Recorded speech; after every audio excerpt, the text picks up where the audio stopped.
यदा गन्तांसि निर्वेदम् न गन्तांसि निर्वेदम् श्रोतव्यस्य श्रुतस्य च। तवस्य श्रुतस्य च। पता है भगवत गीता के श्लोक गाते हैं ना, तो कृष्णा के शब्द है ये, और पूरे ब्रह्मांड में गूंजते हैं, आज तक गूंजते आए हुए हैं। तो भगवत गीता के श्लोक गाने से हमारे हृदय में इतना ज्यादा ब्रह्म ज्ञान आ जाता है, सिर्फ भगवत गीता का श्लोक गाने से। बिकॉज कृष्ण के मुख से निकले हुए शब्द है, और कृष्ण के मुख से कुछ ऐसी इनकम्प्लीट चीज नहीं निकल सकती। जो भी निकलता है संपूर्ण निकलता है। संपूर्ण निकलता है का मतलब क्या होता है?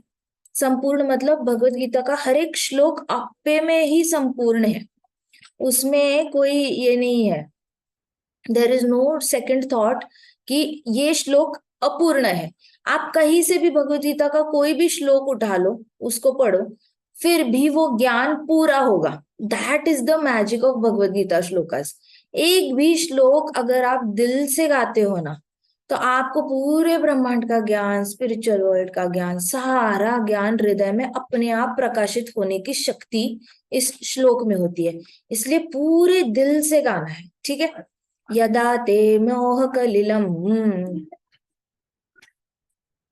बुद्धिर्व्यतितरिष्यति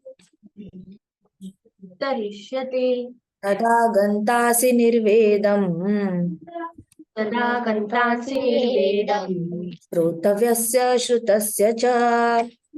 श्रोतव्यस्य श्रुतस्य च। ये श्लोक जो है अपने आप में संपूर्ण ज्ञान देता है। ये श्लोक में कहा गया है, जैसे ही आपके मन से, आपके इंटेलिजेंस से एक डिल्यूजन, मतलब एक आपको मिथ्या है, वो चली जाती है, तो आप जो कुछ भी आज तक गलत कुछ भी सीखा है, जो भी सुना है, उससे आप इनडिफरेंट हो जाते हो। मतलब आपको उससे कोई, आपके साथ उसके लिए कोई नेगेटिविटी नहीं रहती, कोई पॉजिटिविटी नहीं रहती। आप बस कहते हो it is what it is. क्या कहते हो आप बताओ? It is what it is, बोलो। It is what it is. शाबाश। इनडिफरेंट का मतलब क्या होता है? ना आप उसको अच्छा कहते हो, ना आप उसको बुरा कहते हो। कहना नहीं, अंदर से भी आपके लिए, आपके अंदर उसके लिए ऐसा कोई ओपिनियन नहीं होता कि हाँ ये बहुत अच्छा है या ये बहुत बुरा है। यू बिकम लाइक हाँ ठीक है तो है। It is what it is. ऐसा है, it is what it is, and all that is to be heard. आगे जाके भी जो आप सुनोगे लोगों से, it is what it is. नहीं। So the Vedic rites and rituals are imperative. तो कल हमने इसमें पॉपॉट में देखा था, प्रभुपाद कहते हैं कि देखो बहुत सारे डिवोटीज हैं जो वेद शास्त्र के, वो became indifferent to rituals of Vedas. मतलब उन्होंने वेद शास्त्र में जो कर्म कांड के यज्ञ बताए हैं, अब वो उसको अच्छा भी नहीं कहते और अब उसको बुरा भी नहीं कहते, क्योंकि वो भक्ति में लीन हो चुके हैं पूरी तरह। तो वो बड़े ही इनडिफरेंट हो चुके हैं। शास्त्रों के जो रिचुअल्स है, अलग अलग रिचुअल्स होते हैं, देवताओं के प्रति होते हैं, पूर्वजों के प्रति होते हैं, तो उसके लिए वो इंडिफरेंट हो चुके हैं। उनको जब एक्चुअल में कृष्ण को समझा जाता है, कब समझा जाता है? जब आपका रिश्ता कृष्ण के साथ तय हो जाता है, तब रियल में कृष्णा समझ में आने लग जाते हैं, शुरुआत होती है उस वक्त। और वो नेचुरली बाकी सारे फ्रूटिव एक्टिविटीज, मतलब बाकी सारे कर्म कांडी चीजों के लिए वो बिल्कुल ही न्यूट्रल हो जाता है, इनडिफरेंट हो जाता है। मतलब न्यूट्रल। इनडिफरेंट का एग्जाम्पल बताओ, आपको क्या समझ में आता है? इनडिफरेंट का एग्जाम्पल है आपके पास कोई? है कोई एग्जाम्पल? अच्छा बताओ। अभी रोड पे कोई जा रहा है, स्कूटी उसकी स्किड हो जाती है, आपको नहीं पता वो कौन है क्या है, लेकिन बाहर किसी ना किसी रोड पे किसी ना किसी की स्कूटी स्किड हो रही है। आपको क्या उसके लिए अच्छा लग रहा है? क्या नहीं। आप अंदर से बहुत क्रंदन कर रहे हो उसके लिए? कुछ भी नहीं हाँ। ना, कुछ भी नहीं फील कर रहे। अभी किसी ना किसी जंगल में किसी ना किसी शेर ने अभी एक हिरन को मार के खा रहा होगा, या फिर कहीं ना कहीं अभी किसी की शादी हो रही होगी। आपको सच में उससे कोई फर्क पड़ रहा है क्या? पड़ रहा है क्या? यस और नो? यस सुनाई दे रहा है यहाँ पे? तो हाँ, मतलब शाबाश। सो जैसे आपको पता ही नहीं है कि क्या चल रहा है आसपास और कौन क्या कर रहा है, उससे आपको फर्क ही नहीं पड़ रहा है, वैसे ही जिन लोगों से लेना देना नहीं है उनकी एक्टिविटीज से हमें फर्क नहीं पड़ता, वैसे ही हमें इससे फर्क नहीं पड़ता। जब हम भक्ति में लीन हो जाते हैं तो हमें अपने ही आसपास के लोगों ने जो सिखाया है और आगे जाके बोलने वाले हैं, या फिर ये रिचुअल्स जो है देवताओं की खुशी के लिए किए जाते हैं, कभी कभी खुद की खुशी के लिए किए जाते हैं, ऐसे वाले यज्ञों से, ऐसे वाले कर्म से आपको फर्क ही नहीं पड़ता। आप बिल्कुल ही इंडिफरेंट हो जाते हो, ना आप उसको अच्छी नजर से देखते हो ना बुरी नजर से देखते हो। तो माधवेंद्रपुरी कहते हैं कि O my prayers 3 times a day, all glory to you. मैं अपना दंडवत प्रणाम करता हूँ और कहते हैं कि हे देवता लोग, हे पूर्वजों, मुझे माफ कर दो क्योंकि मैं आपको दंडवत प्रणाम नहीं कर सकता। क्योंकि now wherever I sit, क्योंकि जहां पे भी मैं बैठ जाता हूँ वहां पे मैं ग्रेट डिसेंडेंट, मतलब डिसेंडेंट को क्या कहते हैं, वंशज, मैं ग्रेट वंशजों को देखता हूँ जो कहाँ से है, यदु डायनेस्टी का वंशज है। कौन है वो, कृष्ण। तो मैं जहां भी बैठता हूँ वहां मैं कृष्ण को देखता हूँ, और इसको देखकर मैं सारे पापों से मुक्त हो जाता हूँ। तो अगर हे देवता लोग आपको दंडवत ना करना, हे पूर्वजों आपको दंडवत ना करना अगर पाप है, तो मैं कृष्ण को जहां भी बैठ के याद कर लेता हूँ और मैं उन समस्त पापों से मुक्त हो जाता हूँ। Isn't it beautiful statement, wherever I sit, याद रखना वेर एवर आई सिट, ये तो इतना पावरफुल स्टेटमेंट है। आप ट्रेन के लिए रुके हुए हो, ट्रेन आने वाली है, बस के लिए रुके हो, बस आने वाली है, रिक्शा आने वाली है, आपकी वैन आने वाली है, आप कहीं पे भी रुके हो, लाइन में खड़े हो, एटीएम की लाइन में खड़े हो, कहीं पे भी रुके हो, आपको बस कृष्ण के चरण कमलों को याद करना है। उनके एंकल्स को याद कर सकते हो, लोटस फीट को, उनकी उंगलियों को, नाखूनों को, नाखून के आगे के जो सेमी सर्कल है वो कैसे मून की तरह चमकता है, कृष्णा के जो फीट है नीचे से कैसे पिंकिश पिंकिश और हल्के से रेडिश है, कृष्णा का कलर कितना ब्लूइश और ग्रेइश कलर का है, कृष्णा के पाँव में पायल होती है, फिर कृष्णा अच्छे से पीताम्बर पहनते हैं, और कृष्णा के गले में वैजयंती माला होती है, छाती पे कौस्तुभ मणि होता है, श्रीवत्स चिन्ह होता है, हाथ में इतने अच्छे बैंगल्स होते हैं, करली करली बाल होते हैं, पिकॉक फेदर होता है, आंखें एकदम मानो लोटस पेटल की तरह होती है, नाक नक्शा इतना सुंदर होता है कृष्णा का, होठ उनके एकदम कदम्ब फ्रूट के ट्री के जैसे डार्क डार्क ये होते हैं, पिंक होते हैं, और कुंडल अच्छे से पहने होते हैं, कृष्णा ने स्माइल कर रहे होते हैं। ऐसे कृष्ण को जब आप याद करते हो कहीं पे भी बैठे बैठे, तो याद करते ही सारे पापों से, समस्त पापों से मुक्ति हो जाती है।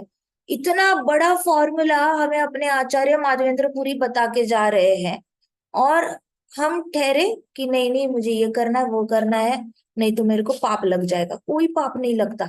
हमारे आचार्य ने बोला है कि मैं माफी मांगता हूँ क्योंकि जहां पे भी मैं बैठता हूँ वहां पे कृष्ण को याद करके मैं सारे पापों के से, कर्मों से मुक्त हो जाता हूँ। आपको पता है कितना बड़ा स्टेटमेंट है ये। पाप कर्म से मुक्त होना बहुत जरूरी है, नहीं तो अनइनवाइटेड दुख आते हैं। क्या आता है लाइफ में, अनइनवाइटेड दुख। अनइनवाइटेड दुख मतलब आपको नहीं चाहिए दोस्ती ना टूटे तो भी दोस्ती टूटेगी, आपको नहीं चाहिए मम्मा पापा डांटे तो भी मम्मा डांटेंगे, पापा डांटेंगे, टीचर डांटेगी, आपको नहीं चाहिए कि हमेशा आपको रोक टोक हो तो भी रोक टोक होगी, आपको नहीं चाहिए कि कोई आपको किसी चीज के लिए मना करे तो भी बहुत सारी चीजों को मना करे किया जाएगा। अननेसेसरी दुखों को इनवाइट हो जाता है जब पिछले जो पाप है वो खत्म नहीं होते। तो जहां पे भी हो, जहां भी बैठे हो, कृष्ण का स्मरण करो और इस तरीके से पिछले करोड़ों जन्मों के पापों से मुक्त हो जाओ। सिंसियरली याद करो, सिंसियरली याद करो, मैं बता रही हूँ। The Vedic rites and rituals are imperative for neophytes. तो ये जो होते हैं नियोफाइट्स मतलब क्या है, जो नए नए होते हैं भक्ति में, उनके लिए हर रोज जो उनके घर में पूजा चल रही है, यज्ञ चल रहा है, घर वाले अगर देवी देवताओं की पूजा कर रहे हैं तो उनके लिए तो जरूरी है, क्योंकि नहीं तो घर में झगड़े हो जाएंगे। और वो खुद भी क्या होगा, वो खुद भी जब कृष्ण पे 100% भरोसा नहीं होता और वो देवी देवता का भी रिचुअल छोड़ देता है, तो चांसेस होते हैं कि बीच में दुख आने के बाद नास्तिक भी बन सकते हैं। तो वो पोजीशन थोड़ी सी डेंजरस है। इसलिए नियोफाइट्स को बोला गया है कि जैसे ही आप नए नए भक्ति में हो, तो जिस भगवान की पूजा कर रहे हो वो तो करते रहो, साथ साथ कृष्ण भक्ति करो, एकदम ही सब कुछ छोड़ देना नहीं है। फिर comprehending all kind of prayer 3 times, taking bath early in the morning, offering respect to forefathers et cetera. मतलब क्या क्या रिचुअल्स नॉर्मली जो लोग नए होते हैं भक्ति में, कभी कभी अपने घर से ही वो ये फॉलो कर रहे होते हैं। 3 टाइम भगवान को याद करना, सुबह भगवान के सामने आरती करते हैं, शाम को दिया लगाते हैं, आरती करते हैं, दोपहर को भी याद कर लेते हैं किसी ना किसी तरीके से। जल्दी जल्दी उठकर वो नहाते हैं और अपने देवताओं की भी पूजा करते हैं, अपने घर में जो भी बड़े लोग हैं उनको प्रणाम करते हैं। ऐसा सारे रिचुअल करते हैं, तो करते रहना है। कह रहे कि ये इम्पेरेटिव होता है, ये उनके लिए तो करना ही करना है, ऐसे होता है। बट अभी यहाँ पे बट आया। बट एक ऐसा वर्ड है कि बट से पहले जो भी बोला जाता है वो सारा नलीफाई हो जाता है। मतलब बट के बाद जो बोला जाता है वो सत्य, और बट से पहले बोला गया जो है वो ऑप्शनल हो जाता है। मतलब उसको फॉलो करना है ऐसे कोई मैंडेटरी नहीं होता। तो प्रभुपाद कह रहे but when one is fully in Krishna consciousness, जब एक कोई पूरी तरह कृष्णा कॉन्शियसनेस में आ जाता है, but when one is fully in Krishna consciousness and is engaged in his transcendental loving service, one becomes indifferent to all the negative principles because he has already attained perfection. अब आप पूरी तरह कृष्ण में कृष्णमय हो गए हो। कृष्णमय हो गए हो मतलब आपको जेन्युइनली किसी और देवता की याद नहीं आती, आपको जेन्युइनली मन नहीं करता कि मुझे ये चीज चाहिए और मुझे उस देवता की पूजा करने का मन कर रहा है, आपको जेन्युइनली किसी देवता से अट्रैक्शन नहीं रहता। उसको कहते हैं पूरी तरह कृष्णमय हो जाना। तो जब आप पूरी तरह कृष्णमय हो जाते हो तब आपको परफेक्शन अचीव हो जाता है। उस वक्त क्या होता है, आप न्यूट्रल हो जाते हो। जो डेली डेली आप कर रहे हो ना, हर रोज की जो पूजा अर्चना कर रहे हो देवता लोगों की, पूर्वजों की, ये वो फलाना टिमकाना, उसके लिए आपको करने से ना खुशी मिलती है, ना करने से दुख भी नहीं होता, एकदम ही न्यूट्रल हो जाते हो। If one can reach the platform of understanding by service to Supreme Lord Krishna, he has no longer to execute different types of penances and sacrifices as recommended in revealed scriptures. अगर कोई इस platform पे शास्त्रों की पढ़ाई करके पहुंचा, platform of understanding, और कृष्ण की सेवा करनी है, अगर ये अंडरस्टैंडिंग किसी के पास आ गई, वैसे तो हम सबके पास है अंडरस्टैंडिंग, सबको पता है सर्विस कृष्णा की करनी चाहिए, सब करते हैं क्या? 100%. So he has no longer to execute different types of penances and sacrifices. जो हर रोज करता है उसको जरूरत नहीं है इतना ज्यादा सोमवार का व्रत करो, मंगलवार का करो, बुधवार का व्रत करो, गुरुवार का करो, शुक्रवार का करो, शनिवार का करो, रविवार का करो। लोग इतने सारे व्रत करते हैं, इतनी अंगूठियां पहनते हैं, क्या क्या नहीं उनको अचीव करना होता लाइफ में। तो ये सब कुछ करने की जरूरत नहीं पड़ती, कभी इसकी पूजा कभी उसकी पूजा। If one has not understood that the purpose of Vedas is to reach Krishna and simply engage in rituals, then he is uselessly wasting time in such engagements. अगर किसी को अभी तक पता नहीं चला है कि वेदों का एक्चुअल में कारण क्या है और वेदों का एक्चुअल मतलब है कृष्ण के पास जाना, और वो सिर्फ इधर उधर ऐसे हाथ पैर मार रहा है, उसको पता है कि मुझे दिल्ली जाना है, लेकिन हाथ पैर मारते मारते कभी ऑटो में बैठता है वेस्ट बंगाल चला जाता है, ऑटो में बैठता है गुजरात चला जाता है, इधर उधर जाता है, उसको पता है उसने दिल्ली पहुंचना है, फिर भी इधर उधर जाता रहता है। तो उसको क्या कह रहे Prabhupada, he is uselessly wasting time in such engagement. मतलब ऐसे ही टाइम वेस्ट ही है ना, आप देवता लोगों का क्यों करोगे? जब आपको वैकुंठ जाना है तो आपका देवता लोगों का करके मिलेगा क्या? आपको गोलोक जाना है तो आपको पूर्वजों की पूजा करके क्या मिलेगा? मतलब ये तो ऐसे हुआ कि हिमालय की ओर जाना है, लेकिन हिमालय जाते जाते हमें तो बड़ा मजा आता है इधर उधर ऐसे ही घूमने में। तो ये यूजलेस वेस्टिंग टाइम है। So persons in Krishna consciousness transcend the limit of shabda brahma और range of Vedas and Upanishad. जो कृष्ण भक्ति में होते हैं ना वो ट्रांसेंड करते हैं। देखो this word is very important.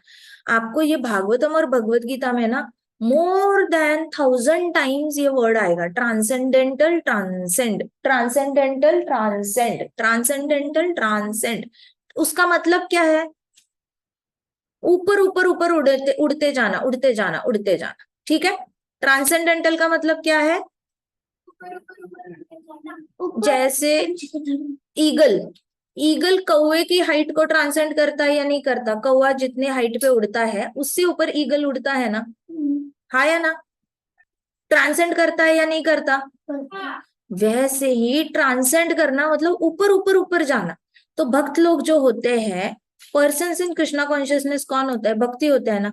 वो किसके ऊपर उड़ते हैं? लिमिट ऑफ शब्द ब्रह्म। मतलब क्या? जहां पे वेद और उपनिषद खत्म होते हैं, वेदों और उपनिषदों का ज्ञान जहां खत्म होता है, उसके ऊपर कौन उड़ता है? भक्त। भक्ति उसके परे चलती है। ठीक है, गॉट इट? यस और no? Any question? Any questions? Yes? No,